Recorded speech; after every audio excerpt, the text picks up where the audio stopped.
बिस्मिल्लाहिर्रहमानिर्रहीम। अस्सलाम वालेकुम नाज़रीन, मैं हकीम मोहम्मद शहबाज़ हूँ। आप यूट्यूब चैनल देख रहे हैं। नाज़रीन, इस वीडियो में हम बयान करेंगे मर्दाना ताकत या मर्दाना कमज़ोरी के हवाले से, या हड्डियों का दर्द है, हड्डियों का भुरभुरापन है, या शोर है हड्डियों का, या हल्की फुल्की चोट लगने से हड्डियाँ जो है आपकी नाकारा हो चुकी हैं, टूट जाती हैं, तो खस्ता हाली का शिकार हैं आप। पट्ठों की कमज़ोरी है, असाबी कमज़ोरी है, जिसमें सुनपन है, राशा है, जिस्म कांपता है। तो अगर ये कैफ़ियत हो चुकी है, मैं हूँ दीवार खस्तगी, मुझे हाथ न लगा, मैं गिर पड़ूँगी तुझे आसरा समझ के, तो कमज़ोरी के इस जो है आप मुकाम पे पहुँच चुके हैं। तो आप लोग नुस्खा नोट कर लें। बादाम, अखरोट, काजू, पिस्ता, चार मगज़, इन अशिया को जो है इसमें गूंद कतीरा अगर ऐड करना चाहते हैं तो कर लें। तो ग्राइंड करके पीस लें हमन दस्ता में, चट्टू वट्टा में।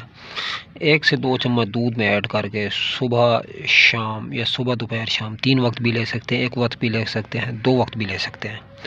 तो अब तक के लिए इतना ही। तब तक के लिए अपना भी ख्याल रखें, और इस फेसबुक पेज और यूट्यूब चैनल को भी दोस्तों हम मिलें किसी भी नए वीडियो के साथ। खुदा हाफिज़।